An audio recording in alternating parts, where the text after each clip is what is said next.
Hello friends, नमस्कार। Welcome to my YouTube channel DYS maths classes.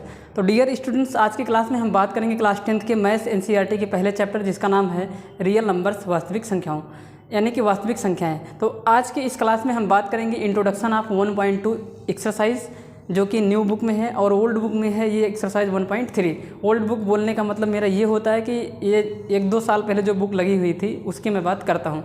आज 2024-25 में जो बुक लगी हुई है इसमें कुछ सिलेबस कट गया है तो इसकी वजह से एक्सरसाइज कम हो गए हैं। तो ये ओल्ड बुक में तो ये एक्सरसाइज 1.3 का इंट्रोडक्शन होगा और नए बुक में न्यू बुक में 2024 और 25 में जो चल रही है NCERT की उसमें ये 1.2 का इंट्रोडक्शन होगा। तो इस क्लास में हम बात करेंगे इरेशनल नंबर के बारे में यानी कि अपरिमेय संख्याओं के बारे में और इरेशनलिटी को कैसे प्रूव करते हैं यानी कि कैसे सिद्ध करेंगे कि √3 एक इरेशनल नंबर है, √2 एक अपरिमेय संख्या है, √3 एक अपरिमेय संख्या है। तो इन सब सारी चीज़ों पे आज डिस्कस करेंगे। और ये जो क्लास है, आज की जो क्लास है वो बोर्ड परीक्षा के दृष्टिकोण से बेहद ही इंपॉर्टेंट होगा क्योंकि बोर्ड एग्ज़ाम में आपको प्रूव करने वाला मतलब इरेशनलिटी प्रूविंग का एक क्वेश्चन जरूर मिलता है जो कि 4 या 6 नंबर में पूछा जाता है। 6 नंबर में तो ये नहीं, पर 4 नंबर में ज़रूर पूछा जाता है या फिर 2 नंबर में भी ये पूछा जा सकता है। तो डिपेंड करता है कि किस लेवल का वो क्वेश्चन है क्योंकि 2 प्रकार के क्वेश्चन इसमें होते हैं।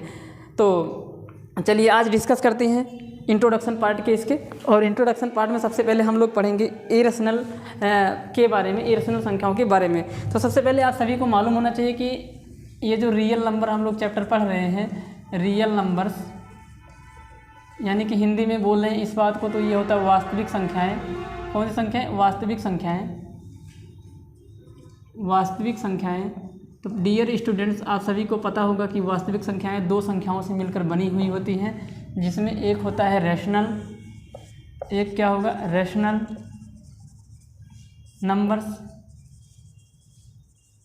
यानी कि परिमेय संख्या, और दूसरा होता है इरेशनल नंबर।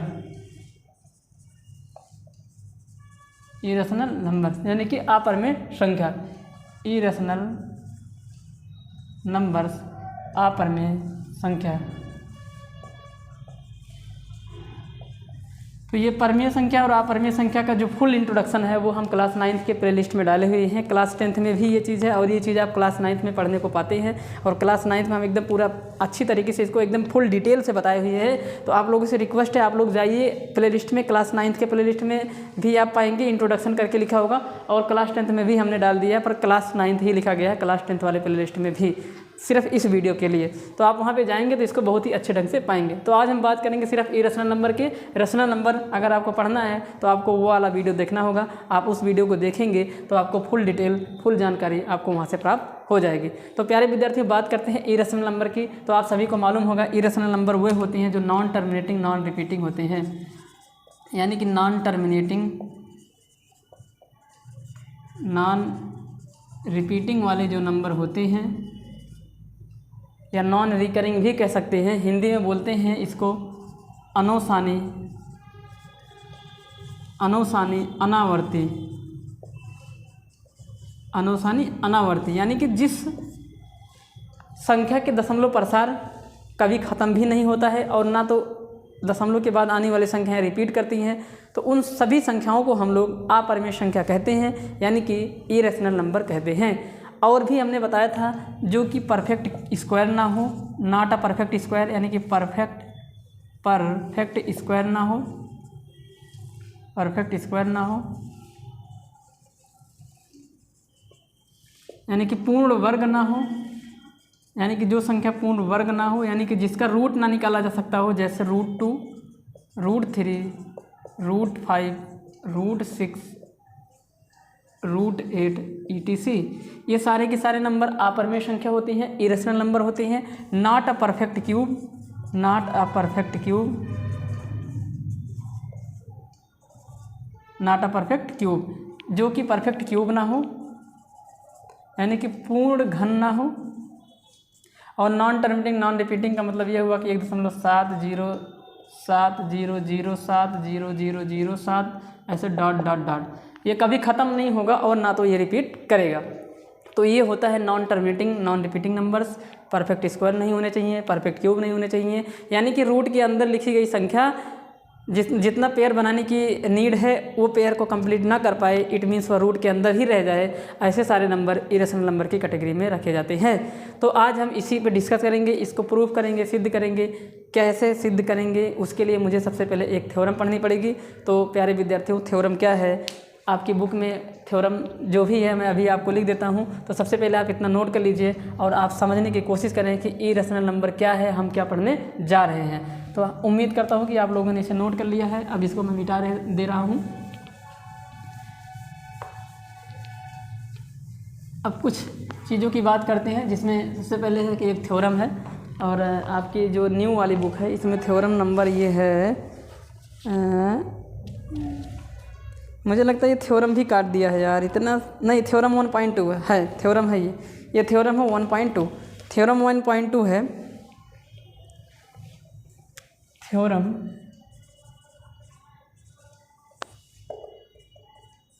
यानी कि प्रमेय, ये जो है प्रमेय 1.2 है।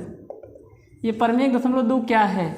तो प्रमेय 1.2 ये कहता है कि यदि कोई नंबर किसी नंबर के स्क्वायर को काट रही है, डिवाइड कर रही है, तो वो नंबर उस नंबर को भी डिवाइड करता है। मान लीजिए 4 अगर 16 को डिवाइड करता है, तो 4, जैसे हमने बोला ना कि अगर कोई नंबर किसी नंबर के स्क्वायर को डिवाइड करता है, तो 4 अगर 16 के स्क्वायर को डिवाइड करता है तो 16 का स्क्वायर 256 होगा। तो 4 अगर 256 को डिवाइड करता है, इट मीन्स 16 के स्क्वायर को डिवाइड करता है, तो वह 16 को भी डिवाइड करेगा। अगर नहीं करेगा तो वो नहीं करेगा। जैसे अगर 4 16 के स्क्वायर को नहीं डिवाइड करता है, तो 4 16 को भी डिवाइड नहीं करेगा। कहने का मतलब ये होगा। तो कहने का मतलब ये होगा, एक पॉजिटिव प्राइम नंबर्स मान लेते हैं कि एक प्राइम नंबर्स है p, मान लेंगे कि एक प्राइम नंबर्स क्या है, p है, जो कि ए स्क्वायर को डिवाइड करता है। यानी कि लेट, आपकी किताब में भी ये दिया हुआ है और यहाँ पर लिखा है let p be a prime number, let p be a prime number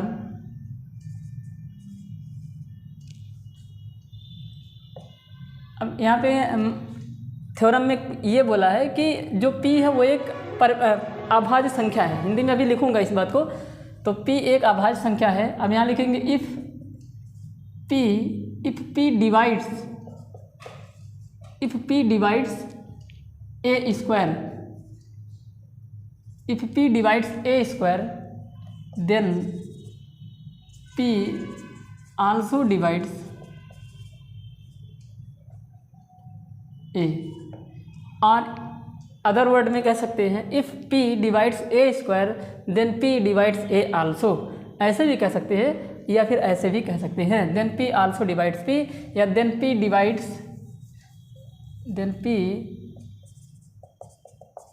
divides a also. Hindi में कहेंगे कि ये जो थ्योरम है वो ये कहता है कि यदि p एक अभाज्य संख्या है, यदि p एक अभाज्य संख्या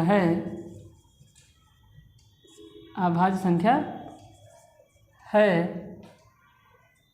तथा यदि p ए स्क्वायर को डिवाइड्स करता है, डिवाइड्स मतलब विभाजित करता है, ए स्क्वायर को विभाजित करता है,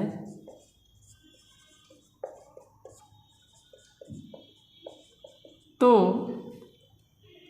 p a को भी विभाजित करेगा,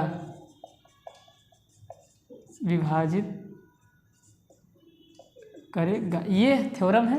इसी थ्योरम को आपको समझनी है, यही थ्योरम 1.2 कहता है और इसका यूज किया जाएगा जब हम इरेशनैलिटी प्रूव करेंगे। तो यानी कि अप्रमेय संख्या को जब हम सिद्ध करेंगे तो इसी थ्योरम का यूज़ करेंगे। तो आपको इस थ्योरम को गौर करना पड़ेगा।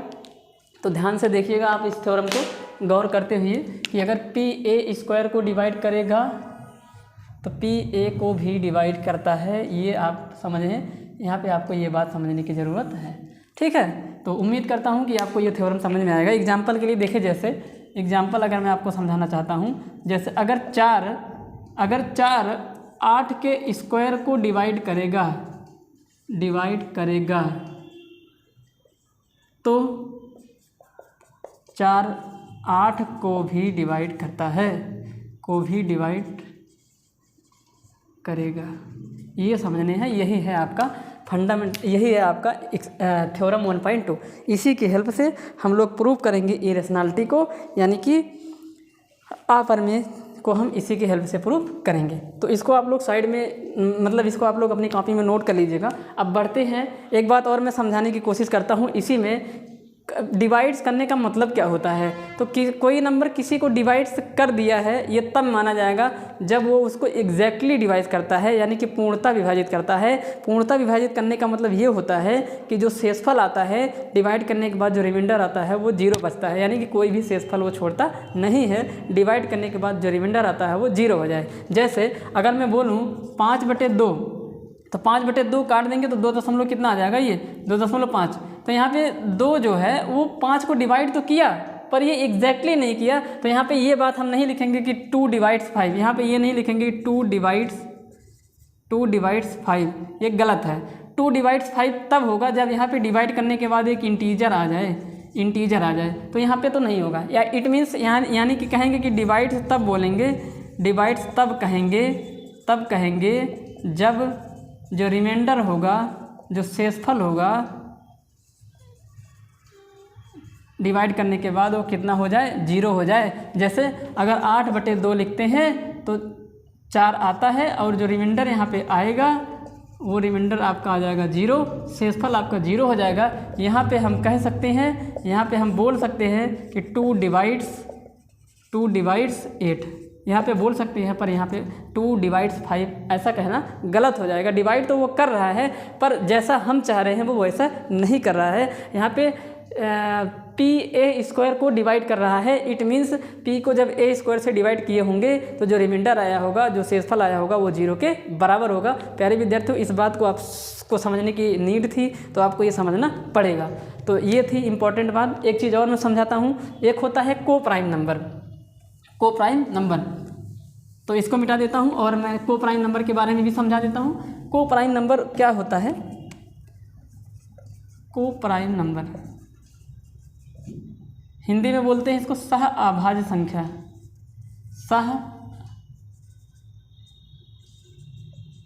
सह अभाज्य संख्या। तो सबसे पहली बात तो सह अभाज्य संख्या जो होती है वो हमेशा पेयर में होती है। हमेशा किस में होगी? हमेशा ये पेयर में होगी, यानी कि जोड़े में होती है। हमेशा ये पेयर में होगी। और कौन होगी? तो ऐसी दो संख्याएं जिनके बीच कोई भी कॉमन फैक्टर ना हो, यानी कि उनका जो HCF होता है वो कितना होता है? 1 होता है। इट मीन्स जिन दो संख्याओं के बीच कोई भी कॉमन फैक्टर नहीं होता है,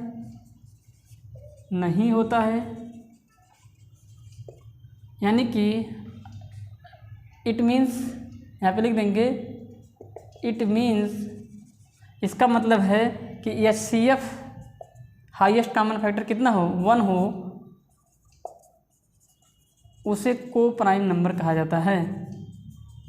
उसे कोप्राइम नंबर, सह अभाज्य संख्या कहा जाता है।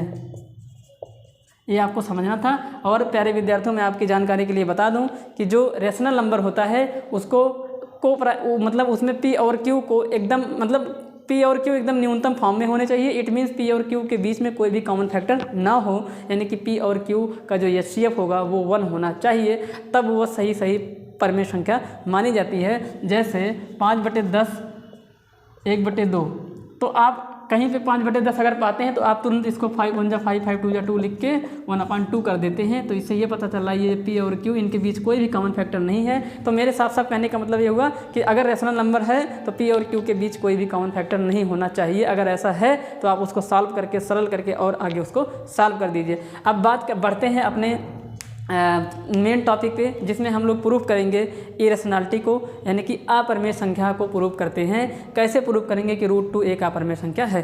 तो इतना आप लोग नोट कर लीजिए, फिर हम बढ़ते हैं अपने अगले वाले टॉपिक में। इरेशनैलिटी प्रूफ करने में इस वाले थ्योरम का बहुत यूज होगा, तो इसको आप याद रख लीजिएगा। कोई भी प्राइम नंबर अगर किसी नंबर के स्क्वायर को डिवाइड कर रही है तो वो उस नंबर को भी डिवाइड करेगा। ऐसा ये थ्योरम 1.2 कहता है। ठीक, और को प्राइम का मतलब ये हो जाएगा कि उनके बीच कोई भी कॉमन फैक्टर नहीं होगा, यानी कि उभयनिष्ठ गुणनखंड नहीं होगा। इट मीन्स उनका जो HCF होगा वो उनके बराबर हो जाएगा। तीसरी बात ये कि अगर वो रेशनल नंबर है P/Q के फॉर्म में लिखा जाएगा। अगर वो P/Q के फॉर्म में लिखा गया है, रेशनल नंबर है, तो P और Q के बीच कोई भी कॉमन फैक्टर नहीं होगा, और जो कॉमन फैक्टर होगा वो 1 होगा। और अगर कॉमन फैक्टर 1 है, इट मीन्स HCF 1 है, तो इट मीन्स P और Q का जो HCF होगा, यानी कि P और Q जो होंगे वो आपके को प्राइम नंबर होंगे, सह आभाज्य संख्याएं होंगी। तो इतना आप लोग नोट करिए। बढ़ते हैं हम अब क्वेश्चन के माध्यम से हम समझाने की कोशिश करेंगे, इरेशनैलिटी को प्रूफ करेंगे। तो थ्योरम है 1.3 जिसमें कहा गया है कि prove that √2 is an irrational number, यानी कि सिद्ध करके दिखाइए, सिद्ध कीजिए कि √2 एक अपरिमेय संख्या है। तो √2 को अपरिमेय संख्या सिद्ध करने के लिए हम लोग एक मेथड का यूज़ करते हैं जिसका नाम होगा मेथड ऑफ कंट्राडिक्शन, यानी कि मतलब विरोधाभास करके वर्ड होता है, उसी का यूज़ करेंगे। यानी कि इसमें हम क्या करते हैं कि जिस बात को मुझे प्रूव करना होगा मैं उसका उल्टा लेके चलूँगा, यानी कि झूठ बात को लेके चलूँगा।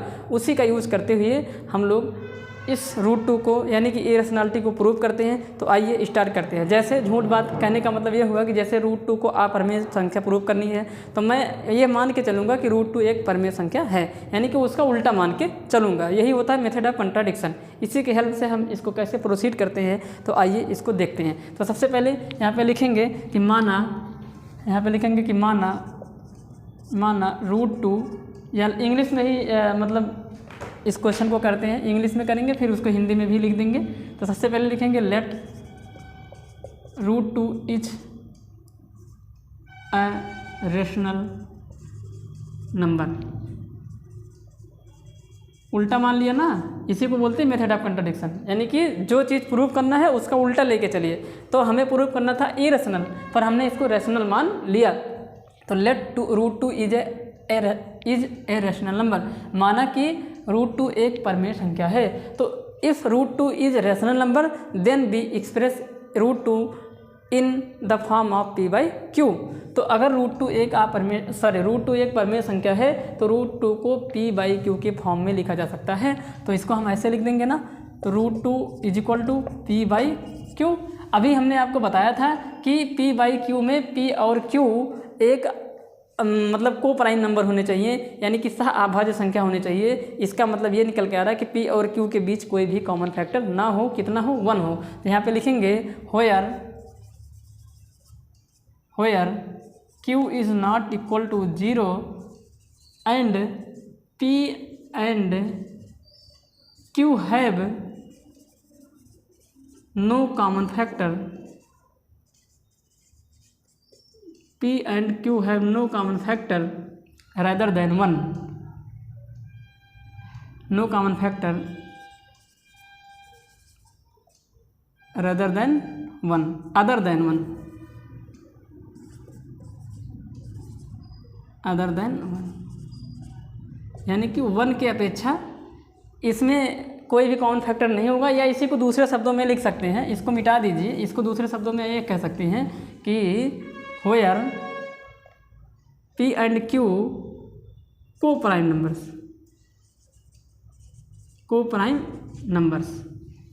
नंबर्स यानी कि सह आभाज्य संख्या। इट मीन्स कह सकते हैं कि HCF ऑफ P, Q = 1। कहने का मतलब ये हुआ, ये वाली बात यहाँ पे आपको करनी पड़ेगी।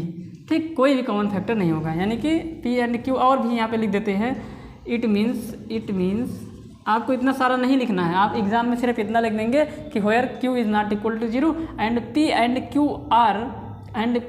Q are coprime numbers. अब HCF = 1 लिखें चाहे ना लिखें, आगे जो मैं लिखने जा रहा हूँ इसको भी लिखें चाहे ना लिखें, ये आपकी इच्छा। अगर आप लिख देंगे तो और अच्छी बात है, अगर नहीं भी लिखते हैं तो भी कोई बुराई वाली बात नहीं है, वो गलत नहीं होगा। अगर आप लिख देंगे तो एग्जामिनर को और भी समझ में आ जाएगा। तो इट मीन्स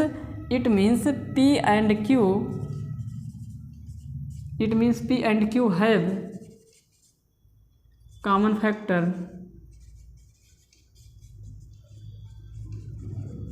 1।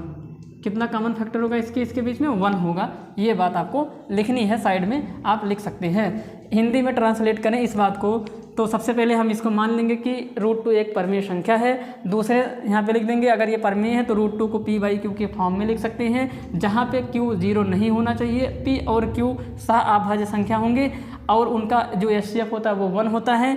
इट मीन्स इसको दूसरे शब्दों में कह सकते हैं, या तो ये बात लिखिए या तो ये कह दीजिए कि p और q के बीच जो मतलब कोई भी कॉमन फैक्टर नहीं है, कोई भी उभयनिष्ठ गुणनखंड नहीं है। अगर उभयनिष्ठ गुणनखंड है तो वो कितना होना चाहिए, 1 होना चाहिए, 1 के सिवा कुछ नहीं होना चाहिए।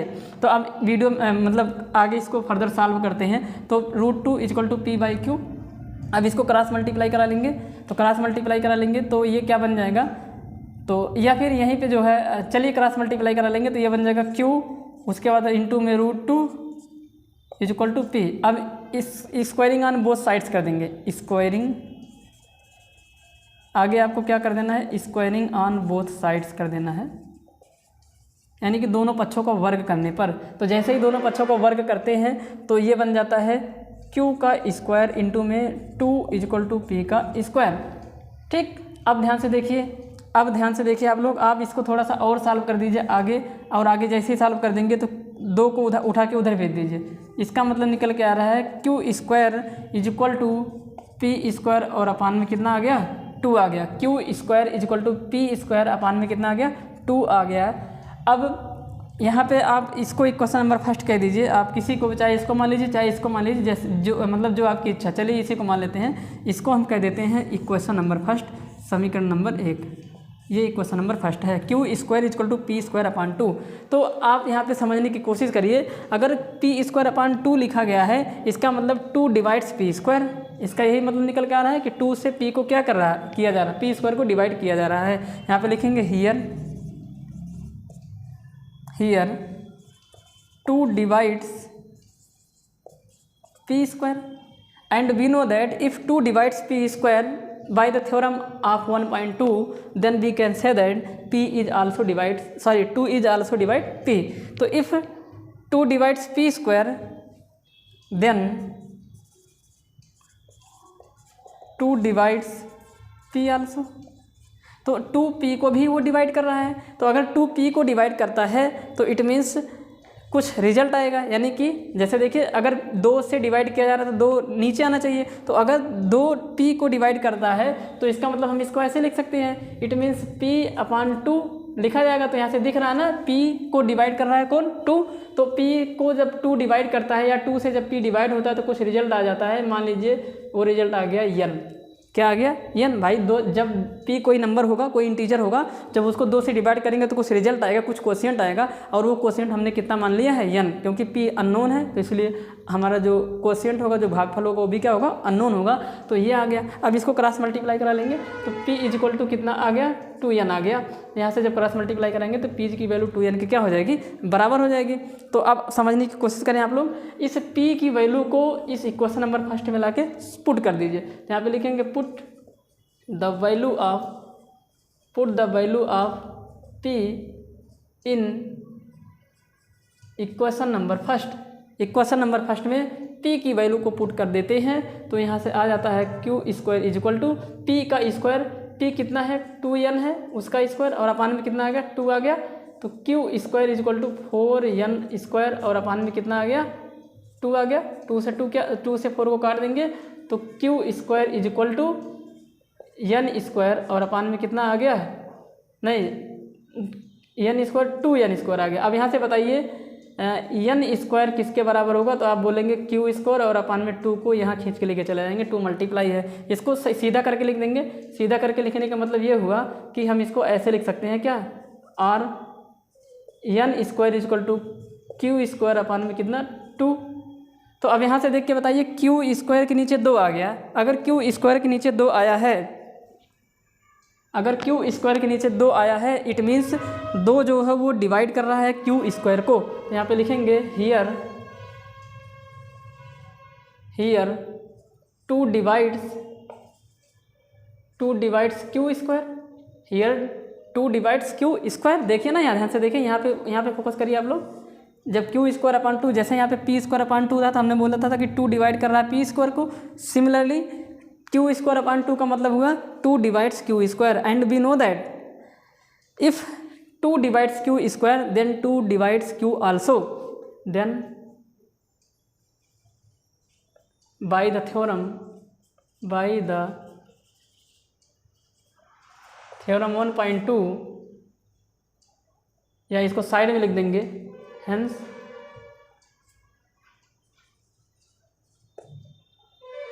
To divides q also, 2 q को भी डिवाइड करेगा। तो अगर q 2 को डिवाइड करता है तो कहीं ऐसे लिखा गया होगा q/2, और q/2 यानी कि जब 2 q को डिवाइड किया था तो कुछ आपका क्वेश्चन आया होगा, कुछ भागफल आया होगा, और वो भागफल हम मान लेते हैं कितना आ गया है, यम आ गया है। वो भागफल कितना आ गया है, यम आ गया है। भाई यम क्यों कोई नंबर है, हमें नहीं मालूम कितना है, 2 की टेबल पढ़नी है, पता नहीं कितनी बार में जा रहा था, हमने मान लिया यम टाइम में वो क्यू को काट दिया था, डिवाइड कर दिया था। अब यहाँ से बताइए क्यू इक्वल टू कितना आ जाएगा, 2m आ जाएगा। अब ध्यान से देखिए, तो क्यू की वैल्यू ये है, पी की वैल्यू ये है, तो p कितना आ गया है, p आ गया है 2n, और q कितना आ गया है, 2m आ गया है। अब हम यहाँ से देख पा रहे हैं कि p और q के बीच जो कॉमन फैक्टर आ रहा है वो 2 आ रहा है, यानी कि HCF of p and q कितना आ गया है, तो 2 आ गया है, क्योंकि 2 यहाँ पे क्या है, कॉमन फैक्टर है। बट हम जानते हैं कि p और q के बीच जो कॉमन फैक्टर है वो कितना होना चाहिए, 1 होना चाहिए, पर यहाँ पे p और q के बीच जो कॉमन फैक्टर है वो कितना आ रहा है, 2 आ रहा है। यहाँ पे मैं लिख दे रहा हूँ हियर, एकदम ऊपर में लिख दे रहा हूँ, एकदम ऊपर यहाँ पे लिख दे रहा हूँ मैं, here we can say that see that, यहाँ पे हम देख सकते हैं कि P and Q have common factor, या फिर ऐसे कर देंगे कि here we can see that 2 is the common factor of 2 is the common factor of P and Q। अब जो कि यहाँ पे कहीं ना कहीं कंट्राडिक्शन, यानी कि कंट्राडिक्ट क्रिएट कर रहा है, तो ये जो कंट्राडिक्शन आ रहा है, ये जो कंट्राडिक्ट यानी कि जो विरोधाभास आ रहा है, ये हमारी द्वारा जो हमने यहाँ पे मान रखा है, हमने यहाँ पे यही तो देखा ना, हमने यहाँ पे देखा कि P और Q के बीच जो कॉमन फैक्टर होना चाहिए वो 1 होना चाहिए, पर यहाँ पे P और Q के बीच कॉमन फैक्टर कितना आ गया है, 2 आ रहा है। इसका मतलब है कि यहाँ पे हम कुछ और मान के चल रहे हैं और हमारे रिजल्ट कुछ और आ रहा है। तो ये जो रिजल्ट में गड़बड़ी आ रही है ये कुछ और नहीं, ये हमने जो मान के चल दिया है कि √2 एक परमेय संख्या है, इसका मतलब हमने गलत मान लिया है। यानी कि ये जो कंट्राडिक्शन आ रहा है, ये जो विरोधाभास वाली स्थिति उत्पन्न हो रही है, ये हमारे द्वारा मानी गई गलत अवधारणा के कारण हो रही है। इसका मतलब हमने गलत माना है कि √2 एक परमेय संख्या है, इट मीन्स √2 एक अपरमेय संख्या है। अब इसी बात को यहाँ पे हम लिख देंगे और कुछ बचा नहीं है, बस सिर्फ इसी बात को लिखना है और कुछ नहीं है। तो यहाँ पे हम क्या लिख देंगे, यहाँ पे लिख देंगे it contradict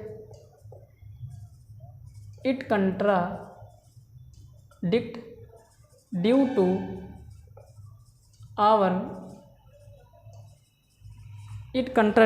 to our wrong assumption। It contradict due to our, जगह की कमी है मेरे दोस्त, तो जो है मुझे इसको और छोटा छोटा लिखना पड़ेगा ताकि आपको समझ में आ जाइए। आप समझने की कोशिश करें, यहाँ पे जगह की कमी है भाई।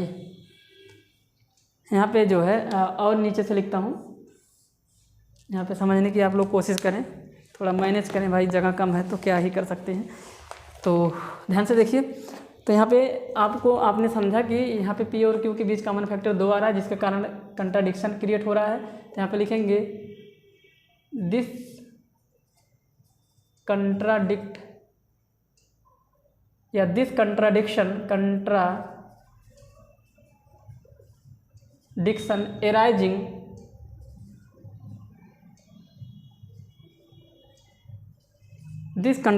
arising due to our wrong assumption, arising due to our wrong due to our wrong assumption. एक सेकंड।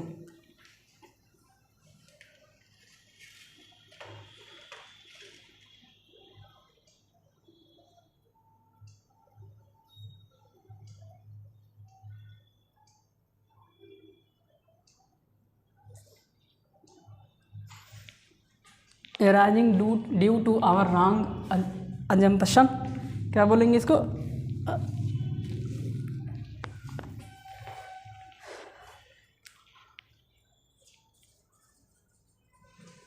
अजम्पशन। सो हम यहाँ पे लिख देंगे सो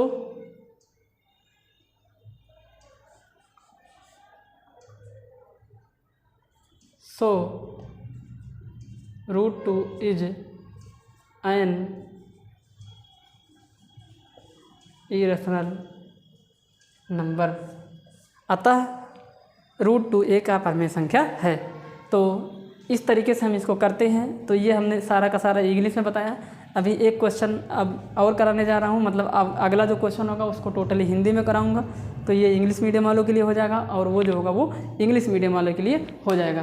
तो देखिए किस प्रकार से आपको समझने की आवश्यकता थी। यहाँ पे कंट्राडिक्शन यानी कि विरोधाभास उत्पन्न हो रहा था। हमने जो डेफिनेशन थी उस डेफिनेशन के अकॉर्डिंग ये नहीं हो रहा था, उल्टा हो रहा था। तो इससे ये पता चल रहा है कि यहाँ पे कुछ ना कुछ मैटर ख़राब है। वो जो मैटर ख़राब है वो कुछ और नहीं, यहाँ पे जो हमने रेशनल मान के चला उसी वजह से ऐसा हो रहा था। तो इसका मतलब ये हमारे द्वारा जो मानी गई अवधारणा थी वो क्या थी? रॉन्ग थी। इसकी वजह से ये कंट्राडिक्शन क्रिएट हो रहा था। तो इस तरीके से हम इरेशनैलिटी को प्रूव करते हैं। तो बढ़ते हैं अपने नेक्स्ट क्वेश्चन यानी कि रूट थ्री को भी हम इसी प्रकार से प्रूव करेंगे। तो इसको आप लोग आराम से नोट कर लीजिएगा, ठीक।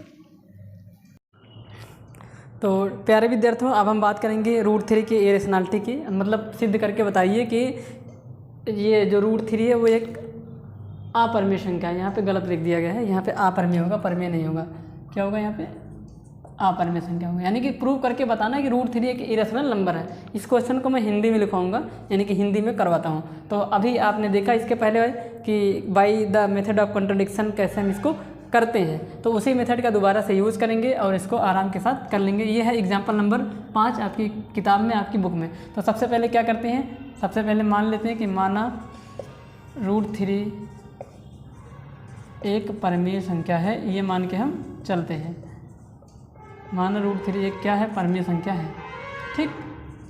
ये तो कहते हैं परिमेय संख्या है। तो रूट थ्री एक परिमेय संख्या है। तो अगर रूट थ्री एक परिमेय संख्या है तो इसका मतलब है कि रूट थ्री को हम लिख सकते हैं पी बाई क्यू के फॉर्म में। तो root three is equal to P by Q. Cross multiply करा देंगे इधर, तो क्रॉस मल्टीप्लाई करा देंगे तो कितना आ जाएगा? क्यू इंटू में कितना? रूट थ्री बराबर हो जाएगा पी। अब दोनों पक्षों का स्क्वायर करने पर आगे क्या कर देंगे? दोनों पक्षों का वर्ग करेंगे। दोनों पक्षों का वर्ग करने पर जैसे ही दोनों पक्षों को वर्ग करते हैं तो क्या बन जाता है? ये इधर बन जाएगा क्यू स्क्वायर। रूट थ्री का स्क्वायर कितना हो जाएगा? 3, क्योंकि रूट पे स्क्वायर हट जाता है। मतलब रूट पे जब स्क्वायर लगाते तो रूट हट जाता है। तो 3 स्क्वायर बराबर पी स्क्वायर। अब इस 3 को इधर भेज देंगे तो Q square equal to P square upon में कितना? 3। और आप जानते हैं कि इस वाले सिचुएशन में यानी कि पी स्क्वायर अपान 3 का मतलब ये हुआ कि 3 जो है वो पी स्क्वायर को विभाजित कर रहा है। यहाँ पे लिख देंगे चूँकि 3 पी स्क्वायर को विभाजित कर रहा है,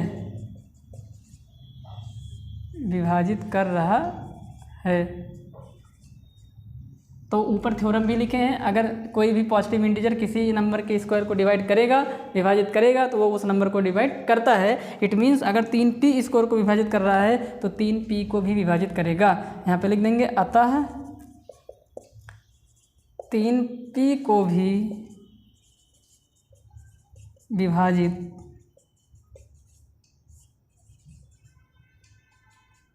अतः 3 पी को भी विभाजित करेगा। ये थ्योरम से हमने ये बात लिखी है।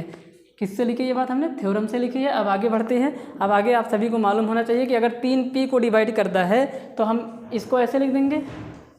इट मीन्स अगर 3 पी को डिवाइड करता है तो इसका मतलब निकल के आ रहा है कि P by 3 is equal to कुछ इंटीजर आएगा। पी बाई 3 क्या आ जाएगा? कुछ इंटीजर आएगा। तो पी बाई 3 को मान लेते हैं कि वो जो इंटीजर है वो एन है। कितना मान लेंगे n। तो फिर क्या कर देंगे, इसमें हम क्रॉस मल्टीप्लाई करा लेंगे, तो p इक्वल टू कितना आ गया 3n आ गया। इसको यहाँ पे रख लेंगे और अभी इसका यूज़ करेंगे। अब क्या करेंगे, p की वैल्यू उठा के इस इक्वेशन में रख देंगे, या इसको मान लीजिए क्वेश्चन नंबर फर्स्ट। तो p का मान समीकरण 1 में रखने पर, तो यहाँ पे क्या लिख देंगे, p का मान समीकरण 1 में रखने पर। तो जब p का मान समीकरण 1 में रखेंगे तो वो क्या हो जाएगा, तो ये बन जाएगा q square is equal to P square. p की वैल्यू कितनी है 3n, इसका स्क्वायर और अपान में कितना 3। तो इसको सॉल्व कर लेंगे तो q square is equal to 3 3 जा 9, 9 का स्क्वायर 9n का स्क्वायर और अपान में कितना 3। ये इससे 9 कट जाएगा तो 3 टाइम जाएगा। It means q square is equal to 3n square. अब 3 को इधर भेज देंगे।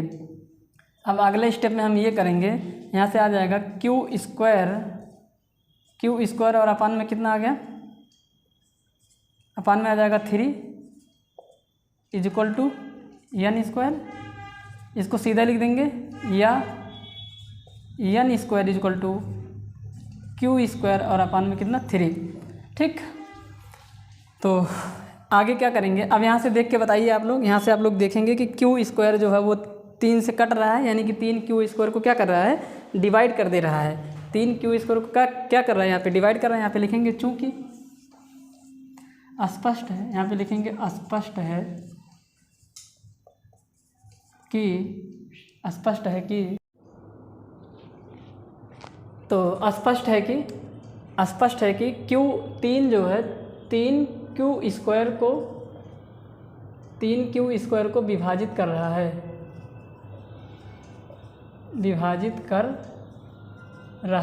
है। तो अगर 3q स्क्वायर को विभाजित कर रहा है तो प्रमेय के अनुसार 3q को भी डिवाइड करेगा, 3q को भी विभाजित करेगा, यानी कि अतः प्रमेय 1.2 से 3q को भी विभाजित करेगा। तो अगर 3q को विभाजित करेगा तो इसका मतलब है कि हम q/3 लिख सकते हैं। अब यहाँ से दिख रहा है ना, 3q/3 का मतलब 3q को डिवाइड करा। जब 3q को विभाजित करेगा तो कुछ भागफल आएगा, तो क्योंकि q एक अननोन नंबर है, एक अज्ञात राशि है, इसलिए उसका जो भागफल होगा कुछ अज्ञात से, उसको भी दिखा देते हैं। इट मीन्स जब 3q को विभाजित कर रहा था तो m आंसर आ गया था, यानी कि m बार गया था। क्रॉस मल्टीप्लाई करा लेंगे तो q इज इक्वल टू आ जाएगा आपका 3m। q की वैल्यू किसके बराबर हो जाएगी, 3m के बराबर हो जाएगी। अब ध्यान से देखिए, अभी आपने दो बातें निकाली, एक p is equal to 3n और दूसरा q is equal to 3m। यानी कि आपने देखा, अब यहाँ लिखेंगे चूँकि p is equal to 3n and q is equal to 3m। अब इससे पता चल रहा है कि p और q के बीच जो कॉमन फैक्टर है वो कितना है, 3 है। या फिर इसको ऐसे कह देंगे, यहाँ पे लिखेंगे अतः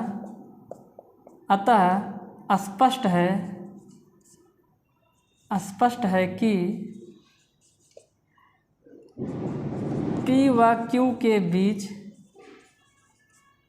कॉमन फैक्टर को हिंदी में बोलते हैं उभयनिष्ठ गुणनखंड 3 है। परंतु हमें पता है कि p और q के बीच जो कॉमन फैक्टर होगा वो कितना होगा, 1 होगा। यहाँ पे लिखेंगे परंतु हम जानते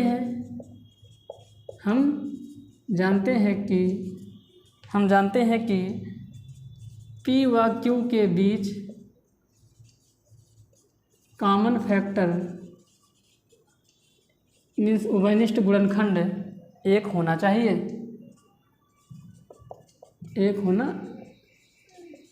चाहिए, तो हम जानते हैं कि देखिए ना, यहाँ पे देखिए p और q सह अभाज्य संख्याएं हैं। सह अभाज्य संख्याओं को कोप्राइम नंबर बोलते हैं, यानी कि उनके बीच जो कॉमन फैक्टर है वो कितना होना चाहिए, 1 होना चाहिए। पर यहाँ पे कितना आ रहा है, 3 आ रहा है। देखिए ना, इनके बीच जो कॉमन फैक्टर है वो कितना बन जाएगा, तो इनके बीच जो कॉमन फैक्टर हो जाएगा वो हो जाएगा आपका 3, यानी कि HCF of p, q is equal to कितना आ गया है, 3 आ गया है। स्पष्ट है, तो यहाँ पे लिख देंगे। तो ये जो 3 कॉमन फैक्टर आ रहा है ये क्यों आ रहा है, यानी कि यहाँ पे मतलब मैंने कुछ और मतलब मैंने कुछ और मान के चला है और जो मेरा रिजल्ट आ रहा है वो कुछ और आ रहा है। इसका मतलब यहाँ की जो स्थिति है, यहाँ पे विरोधाभास की स्थिति उत्पन्न हो रही है।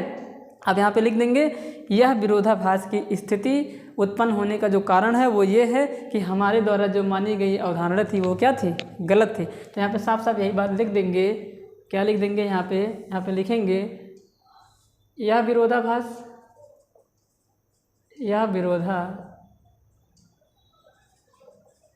विरोधाभास की स्थिति, या विरोधाभास की स्थिति विरोधाभास की, पहले तो सही से लिख देते हैं, यह विरोधाभास की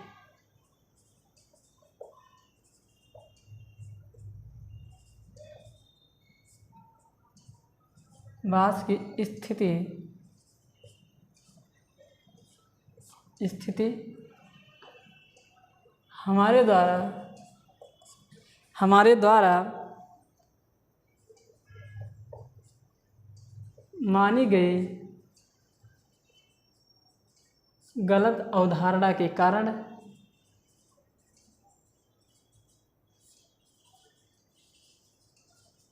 कारण उत्पन्न हो रही है।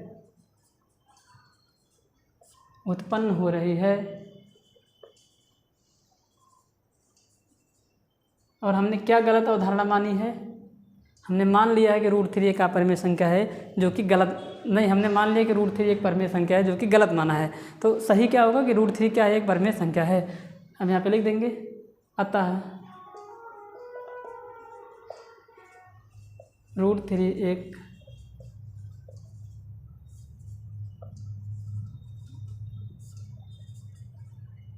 परिमेय संख्या है। तो इस तरीके से हम √3 को अपरिमेय संख्या सिद्ध कर देते हैं। तो आप लोग देखिए कितना ही ये आसान है। तो आज के वीडियो में बस इतना ही। मिलते हैं अपने नेक्स्ट लेक्चर में। तब तक के लिए आप लोग जो वीडियो पढ़े हुए हैं उसको पढ़ते रहिए। वीडियो अगर पसंद आए तो लाइक, शेयर और सब्सक्राइब ज़रूर करें।